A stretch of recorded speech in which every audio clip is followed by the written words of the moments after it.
Welcome back to the Always Aggressive podcast. Corey Palm, Tanner Lipset, and Tony Ersland with you. Season 2, Episode 1, boys. We made it through the first season. It was a hell of a season, but we made it through. We're back. Good to be back. Let's jump right into it. I know you can tell my color. It's not just popping off the white shirt. I got some sun this summer. Tony, I can tell you get some sun. Tanner, you're looking a little pale, buddy. You need to get out on the Thanks, man. course. I appreciate that. I am scared of sunlight. I spend most days sitting in my office in my house now, and so I keep the windows open. I don't know why that's not helping. We'll get into that later. Come on. So anyway, Killing me. Did y'all have a good summer? I did. It was, somewhat normal once we got into the flow and things loosened up a little bit here in Indiana. I know we're going to talk a little bit more about the summer from a wrestling perspective, but obviously had some time to spend time with my family and my wife. That was great. It was nice just to be able to relax and kind of sit back and reflect and plan and get ready for what is going to definitely be a different year. But, as I've told the team, right, the path changes, right? The path to where you want to go often changes, but the goals stay the same, and that's no different for us. So it was nice just to be able to relax and plan and think of different ways that we can be better and get to where we want to go and still have time with the family, which I'm sure you guys did as well. Tony trying to get in early on understatement of the year. Yeah, there you go. You got an early entry on that. So did you go anywhere, Coach? I did. We were fortunate we got away northern Minnesota, up on a lake up there. Canada. We socially distanced from everybody. You know what I mean? So it was a very quiet weekend. The closest town, I think, was around 250 people. That was, several miles from us. So it was a nice, quiet week, and we really enjoyed it. And then we've had a few weekend, getaways here and there as well. Just, keep your sanity. So overall, I can't complain. My batteries are recharged, and here we are, ready to run. We had a similar trip. We actually went twice to my wife has a place way up in Northwest Michigan. I actually, just for fun, when we were up there, looked, and the county that their cabin is in has had a total of 75 cases since March. So we felt pretty socially distanced and safe up there. Yeah, when there's no people. I mean, I don't know if you can catch it from the mosquitoes or not, but yeah, we were out there. So good times. Those mosquitoes are a different breed up there in northern Michigan and northern Minnesota. Man, that's right. They'll carry you away. They are no joke, and they're everywhere. So yeah. It was crazy. Coach, since we last spoke, we've got some new faces on the scene. Most notably, we inked a late graduate transfer. Tell me more about the newest Boilermaker. Jamarcus Grant, heavyweight, coming from Oregon State. We found out late in the process, obviously, that he was looking for a home and was looking to get his MBA. So he did get into Craner. And once we knew he was accepted, we kind of moved on him. We had been talking to him, right, as you do through lots of Zoom calls, and felt like he was a good fit for us. He has 1 year of eligibility left. We definitely have a need at heavyweight. And, just a guy who was really looking to push himself, hasn't accomplished what he wanted yet in the sport, but seemed like he really had his priorities straight, wants to be pushed, wants to be tested, wants to be surrounded by people who will do that, not just from a coaching standpoint, but from a team standpoint. So I think he felt really comfortable with us, and obviously the education, as always, with Purdue fits. So just really excited to bring him in. He is a smaller heavyweight, smaller-ish, but a very athletic guy, has some very good skill sets. I think if he can make another jump in his mindset and his training, he can be a handful for some very good kids. He's got skills. I think he's just got to kind of, push himself to reach that next level. We've had a lot of success in recent years with the smaller heavyweights. You look at a guy like Jacob Avon, who came up and rose to the challenge, did some big things late in his career. And then obviously, you look at what Thomas Panola did last year. So it's been a nice little trend for the Boilermakers. It's not foreign territory to us. And so, like you said, he can be a good fit for us. Yeah, there's no doubt. And obviously, I was a 177 pounder, which equates to 184 today. So I grew up wrestling and coaching the upper weights, kind of those 165 pound guys on up. So the big guys are near and dear to my hearts. I want them to be tough and solid. And like I said, I see a lot of potential in Jamarcus. A lot of this is going to be up to him, but I think he has his priorities straight. He seems to have a great attitude, good energy. And so I look forward to him joining the team and what he'll add. He has a lot of fun little overlaps with you in his history, being coached by Tucker Lane at Northern Colorado. And then, wrestling up at Oregon State for Coach Zaleski. And so I thought that was an interesting kind of like history for him to indirectly wind up with you. Yeah, there's no doubt when we started talking, we had a lot of commonalities to talk about, right? Jimmy, who had coached me, he was the assistant coach at Iowa, as you kind of mentioned. So Jimmy was my coach, and then I had Coach Tucker while at Nebraska. So, and as we have discussed before, wrestling is a very small community, right? Very small, loyal community, lots of connections that are intertwined there. But yeah, we know a lot of the same people. And so, I think he knows what he's getting into, as far as what I expect and what we demand here. And he's looking forward to that. Let me jump in on that real quick. Absolutely. How important is it? I mean, wrestling's it's a combat sport. Everybody understands the level it takes to, attain greatness. And really just even compete, you've got to be dialed in. But how important is it for you when you're looking at a perspective, especially with a short clock? He's got 1 year. He needs to know the expectation coming in, and for him to have a couple years under Coach Zaleski to know that expectation. Does that play into it at all when you're looking at him? Yeah, I think you feel comfortable and when you're getting a guy, right, who's a senior, he's in a different place in life as far as understanding the priorities and what's demanded of you. Each program can be different, right? I mean, Jimmy's going to run his program his way. I'm a different guy, but I certainly, having wrestled under Jimmy, I know his expectations. He understands what it takes to be good. And so the expectation he's already used to, he understands that. Now, how we get there can be a little different, training techniques or mindset, some of those things. But no, I think he has the maturity to understand maybe where he, some of his shortcomings were before, why he didn't get the results he wanted.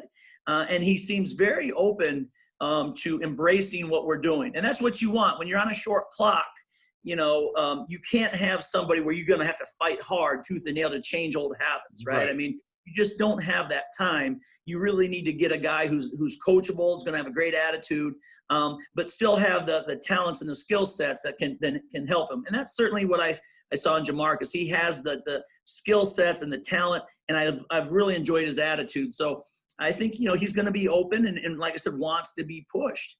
So we expect him to make a jump. Honestly, we think we wouldn't have brought him in if we didn't think he was a good fit with our culture and work ethic, as well as having the tools to have some kind of an impact on our program. Anybody more excited to get their hands on Jamarcus than Elaine Wanstreet? Well, Shaney could be another guy in line. Yeah, right? That's fair. Those two, they love, we call them their projects, right? Because those guys where they don't have to lean out and lose weight, they've got to put on muscle mass. And so they get to eat those calorie shakes and things like that and be in the weight room a lot. So I'm sure both of them are excited to, have another project like Thomas Panola and really go to work on them. Yeah, second year in a row to get a project like that, and it had great results last year with Tom. Obviously, on an even shorter clock, starting that process in November as opposed to, getting to do it in the summer lead up. When did Jamarcus get on campus? He just got onto campus last week, around the 17th, maybe 19th. Give or take, yeah. Give or take a day or two. With obviously COVID, we're not able to just be around the guys all the time, but he rolled in to campus last week, got settled in his apartment. We've had a few Zoom calls with the team, and so he's here and he's ready to go. Actually team meeting tomorrow, in person. We're going to meet outside so we can still socially distance. But, got the guys all over Slater Hill. We're going to be all set up. It's going to be great. Love it. That's right. Love it. Stadium seating. Just to put some stats to his career at Oregon State, like you said, he had 2 years at Northern Colorado, transferred to Corvallis, 32-32 overall, 500 record last year, 17-17, finished fifth 2 years ago at Pac-12 championships and sixth place last winter. So like you said, he comes in with a good base, and really looking forward to seeing what you do with him with a year. Yep. No, we're excited. We, in addition to Jamarcus, we were able to get a large part of our new class on campus this summer. They're coming in, they're moved in, they're getting adjusted. They started class yesterday. How do you feel about the new bunch? Listen, so the jury's still out, and I don't mean that in a negative way. I'm not saying that I'm down in the group. So we're not into making snap judgments around here. Right. Exactly. I mean, that's exactly right. You've got to be around guys for a long time before you really know who they are, right? You got to see them in a variety of situations. But I will say this, with this being a very different summer, and we all know the reason why, I'm telling you, a majority of them, and it's a big class, right? I mean, with Jamarcus, it's 11, I think, newcomers. Yep. Okay. And a large majority of them were here training this summer. They wanted to be here. They didn't have to be because of COVID. It wasn't like we had the same workout structure in Purdue facilities. We had to find other ways to get better, and they showed up, man. So I'm really excited for them because they wanted to be here. They're committed, right? Like they are committed, and they've shown the desire to get better. Okay, so from that standpoint, really excited about this group because they showed up. They came to workouts, and they wanted to get better, and they didn't have to be, because it was a very different summer. Now, from the other standpoint, right, we need time to see them. We didn't get to have as much of a summer as we normally do. So, you're still getting to know the kids. I think they are getting a taste of what our expectations are and how we do things day to day, but they still haven't had that full experience. So there's still going to be a learning curve going into the fall and this winter. And that's really what we're going to look for. We're going to watch how they approach their work day to day. I know the kids can wrestle, right? I mean, they love to wrestle, and I know, and we evaluate them, they can wrestle. It's just making sure they understand everything that you need to do day to day to get where you want to be, and what does that look like? And, a lot of people right now, you're going to look at all these roadblocks, and they're going to find excuses of why they can't get to be where they want to go. And we've got to know, we've got to have a good attitude, and we got to find ways to overcome, some of these roadblocks that are built in a little bit. Now you got to do it safe. And I'm not advocating doing anything unsafe, but you've got to, okay, here's the adversity, here's the roadblocks, and how can we work within these, confines and get better? And so showing the young guys what that looks like is what it's going to be this fall. Excited for them, no doubt, but it's going to be really interesting as we get to know these guys and how they approach their business. It was great to see, in order to be here, they all had to take classes. And in addition to everything you just said about, from a wrestling perspective, they also got it done in the classroom. Kids came together, had about a 3.1 GPA as a group over the summer. And that was very encouraging to see as well. Yeah. A lot of guys, like I said, just about every kid, not quite everybody, but was here taking classes and working out in the ways that we could. So from a commitment perspective, I was really happy. They've shown the drive. It's now it's us, right, making sure they understand exactly what needs to happen, and then they got to grab that ball and run with it. Ultimately their careers are in their hands. It's our job to create the environment and show them where they need to go because they haven't been there before. But then once they understand that, they got to grab it and run with it, just like other guys have done that before. Just like Christian Bruner, Dylan Leidy, with the leadership they gave us last year. These kids, they got to figure out what it takes, and then they got to grab that ball and run. Absolutely. We've talked a lot here, Tony, about, it's been very different. It's going to be very different. It's going to, we've had a lot of changes. There's new challenges, new roadblocks, and something that you constantly say to the guys, and we've talked about this before, but I think that the definition has really changed is, we get to wrestle today. You like to say it at practice. You like to say it before duels. You like to say it before tournaments. But I think that it's taken on a whole new meaning when you look at the landscape of college athletics and the world. The world in general. And I think the guys, they get it. I've heard some of them speak to it, that the idea that we get to wrestle today has got a whole new meaning to it. Yeah, I definitely, when you have your national championship opportunity kind of pulled out from under your feet, a few days before you're due to leave, you figure out real fast that things can change in a hurry. And so I'm sure it gave real life experience, and meaning to these kids that, it's easy to take for granted, right? Like we all fall into those ruts where, every day you wake up and you're doing the same thing and it's just what you do and you don't have to think that much about it, and you fall into these ruts. And then it does it. You take things for granted, and then it's gone, and you're left, scrambling. And I think to understand that you need to approach every day like it's a blessing, or you know what I mean. It's an opportunity. It should never be overlooked. And I hope that's what these guys, as young men, kind of learn. That man, hey, we get to do something that is special. And ultimately, probably all of these guys got into this sport because it was fun. You know what I mean? They really enjoyed it. That's why I stayed in it. I enjoy getting up every day and doing what's necessary to get these guys where they want to be. So, there's definitely new meaning, but it's something that we've harped on for a long time, just because the grind is real. The work is real, right? It's very hard. Cutting 100%. Weight is not easy. Doing everything else necessary to compete is not easy. And if you can keep that attitude right, which just means, hey, I'm grateful for this opportunity. That keeps your attitude right, makes your work ethic better, makes your confidence better. It makes your perception of what's going on better. So I really believe in that mentality, I guess. And you're absolutely right, though. There's new meaning for all of us in that.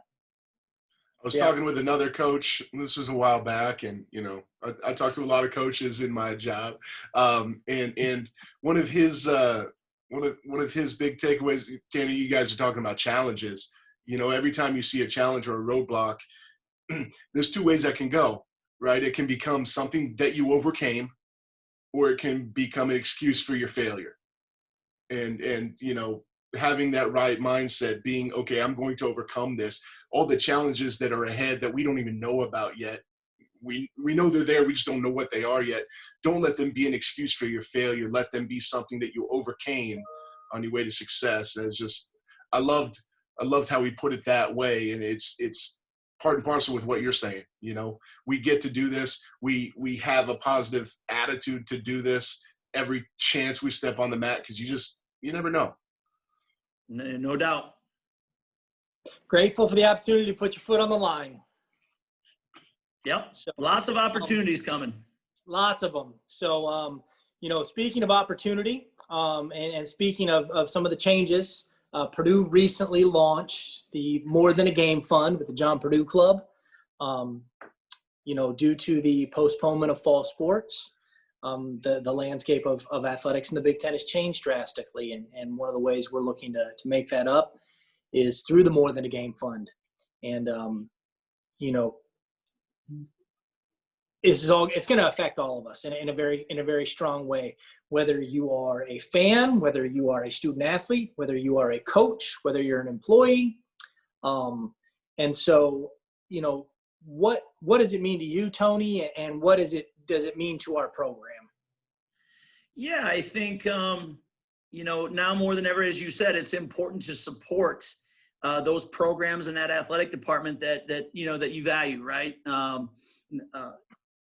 They need help now, you know what I mean, to continue to provide opportunities for these kids so they can chase their dreams, so they can have these life-changing experiences. You don't have to go very far in talking to people and listen to how athletics has changed their life. Like, I truly believe in the educational aspect of college athletics. I do. I mean, there's just no professional wrestling waiting. And so I really believe in what that is. It's transformational for kids, even if they don't realize it. too often we think that it pays off in getting your hands raised for a national title. And that's true, right? I mean, those lessons sometimes come to fruition and they pay off in the biggest moments on the brightest stage. But then there's also these hundreds of kids where that pays off at their first job interview. They sit down with an employer and they talk about their history and their experiences and leadership and work ethic, or just different things that they bring to the table, and it pays off then for those kids. And so I really believe in that aspect of what college sports is. And that's worth fighting for, to me, right? And so I think now we need to fight more than ever and let the presidents and the athletic directors know that you value the programs and the coaches and the kids and the opportunities and how they represent the university. Now, obviously, we're talking about Purdue, right? I mean, that's specifically where I'm coming from. But I just think, too, people in general across the country, support those institutions and let people know that you value what these kids are doing and the experiences and the leaders that it creates. I just think that's huge. I know we get that here at Purdue, and we're going to fight, to continue, our strong legacy of athletics. But you got to support people. You got to let everybody know, what you think and help them out because, there's going to be tough times come. But as you guys just said, and what we just alluded to, we should come out stronger the other side. You know what I mean? We're there's going to be a different landscape and we'll make changes and we'll adjust, but the goals stay the same. The goals stay the same. So you make adjustments, you figure things out, and you come out better on the other side. And that's our goal. My goal with this team has always been to come out of COVID better. I've said that before, to the team, let's just come out better. And I look at it this from the same way with Purdue athletics or any, college athletic program. Let's just come out better. Let's make changes. Let's make adjustments. Let's figure things out, and let's be better and stronger than how we went in. 100%. Couldn't agree more. More information on that, guys. jpcmorethanagame.com. It's a very worthy cause, worthy effort to support these student athletes and have them chase their dreams as we go forward. College athletics has been affected all over the country. Countless programs dropped all over the country. I know our friends out at Stanford are fighting to keep their program. University of Iowa just announced some cuts the other day. This is a tough time for these kids and these people that work to support these kids. And, we just wish everybody the best as they endure what we're doing. And we hope that, the Purdue faithful rise up and help us through to the finish line. Yep. And listen, I will say this too, guys. I'm optimistic about this, right? I mean, we're staring down hard times for sure. I think, it's, you need to understand, you got to look at situations realistically. But at the same time, I'm very hopeful. I'm very optimistic because I do understand, to me, the power of what college athletics is, you know what I mean? And it's not just big money. And I know we're focused on the money right now, but I think we all understand what it is and what it can be for young people. So I am very hopeful. I don't want anybody to take a negative message. I'm hopeful. We just know we got to roll up our sleeves. Nobody's going to hand you anything. Nobody's going to give you anything. I tell the guys, national championships are hard to win, fellas. They're hard to win even when you're doing everything right. So, we've got to roll up our sleeves and we got to take care of business every day. And I look at this the same way. We got to roll up our sleeves and we got to go take care of business and do everything right. You look at, the three guys on this show and how college athletics has dramatically affected our lives, Coach. Major college student athlete, national champion at Iowa. Tanner played, you play ball. You're like the opposite end of that spectrum. Played basketball, D3. Played as a stretch, but, I had a uniform and everything. So hey, you got a uniform. I wasn't even on a team.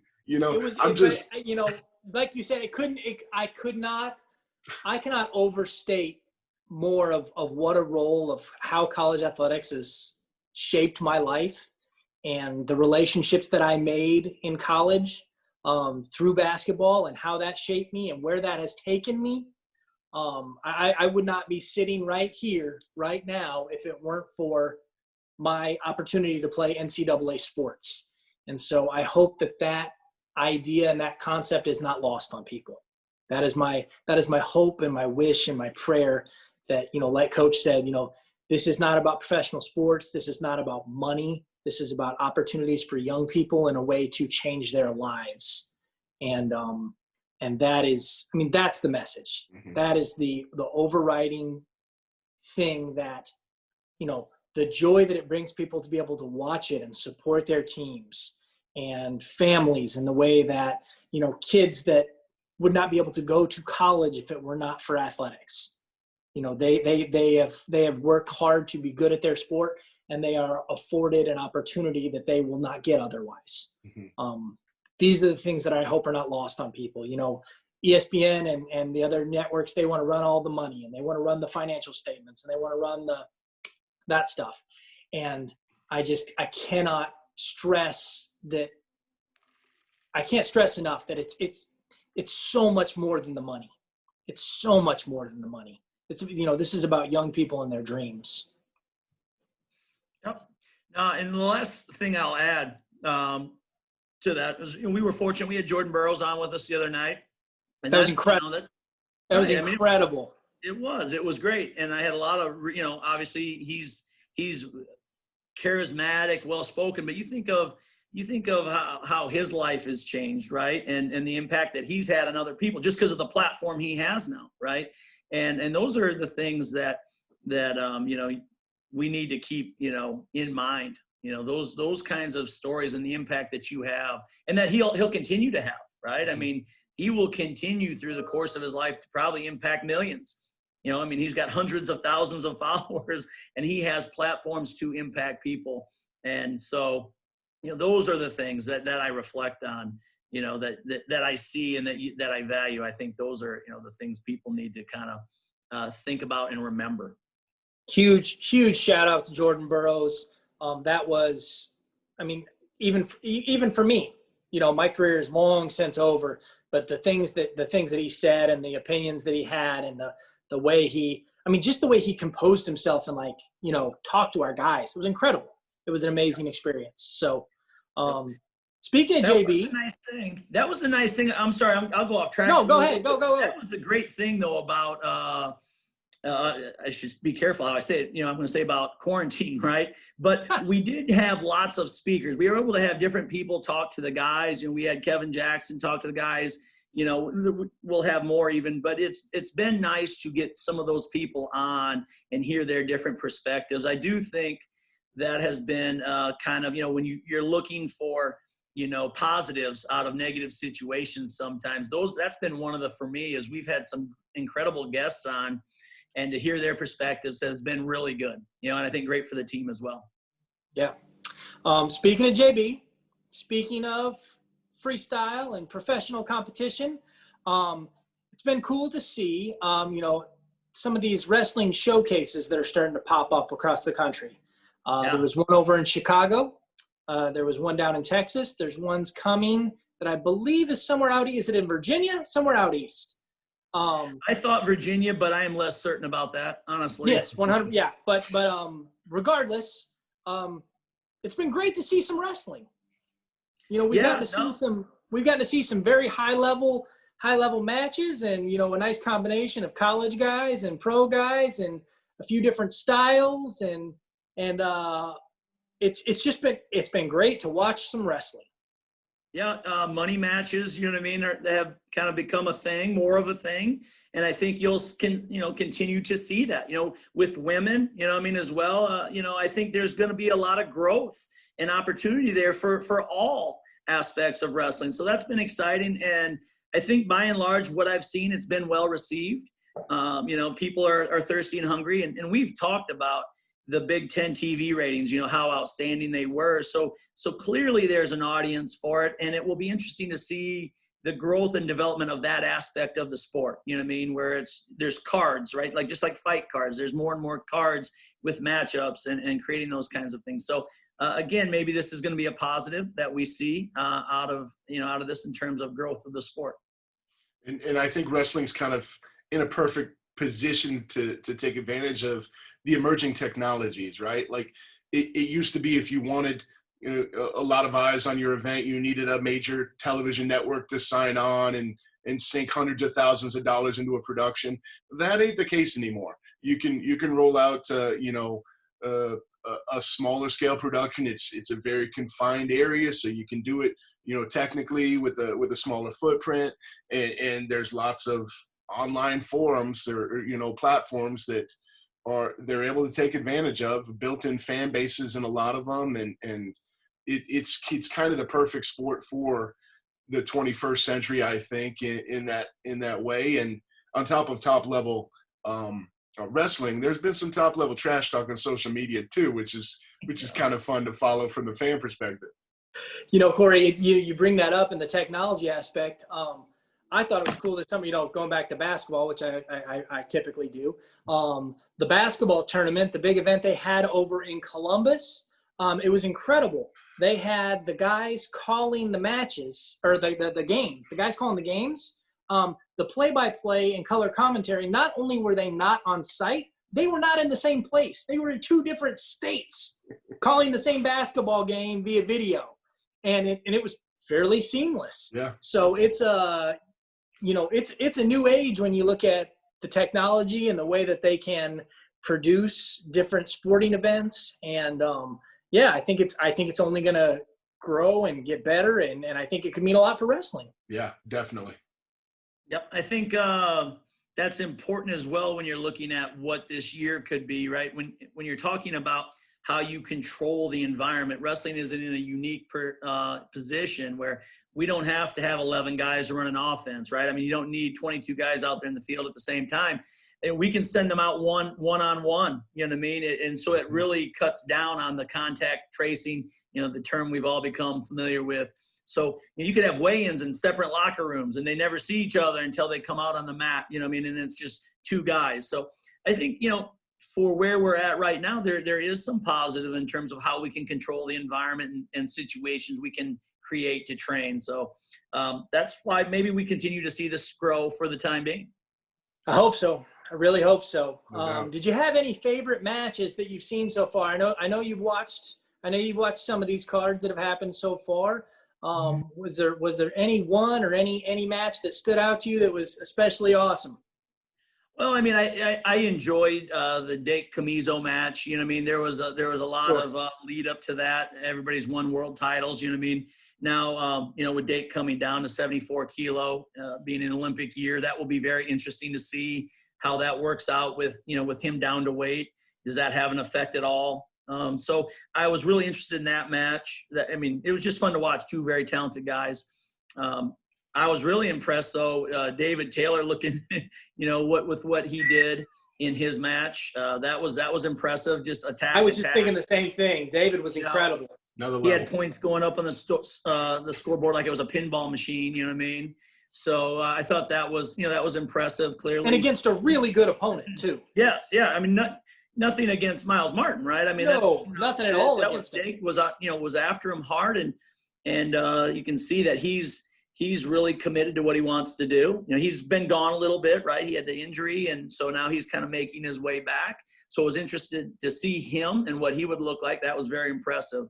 So, lots of good matches, but, with Dake and Camizo and then, Taylor having all won world championships, those are the kind of the guys you want to see where they're at heading into an Olympic year. Yeah, also, I think that's so huge.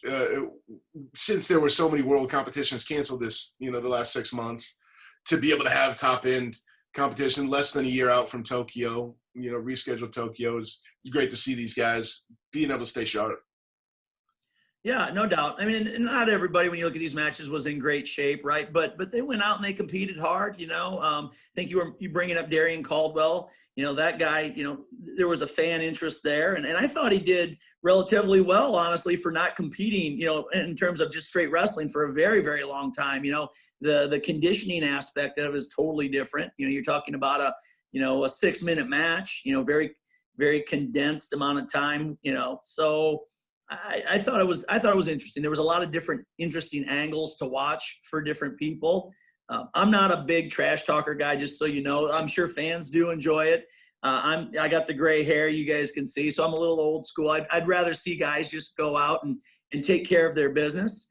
But there's no doubt that there is talk in the sport about the personalities that we have, and so you hope that we grow from this.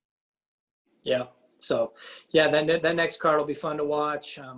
It's hopefully sooner rather than later, we're ready to watch some more matches. So, Corey, you got anything else for us today? No, but I want to let everybody know, now that we're in season 2, we're gonna relaunch this thing. We're gonna try for weekly content. There may be some weeks we have to miss if there's not a ton going on, but man, now that we're back, baby, we're not going away for a while. So be sure to look for the Always Aggressive podcast every week throughout the fall and into the winter competition season. Absolutely. Appreciate it, guys. Thanks a lot. Enjoy the rest of your day, and everybody, we'll see you down the road. Roll her up. Roll her up.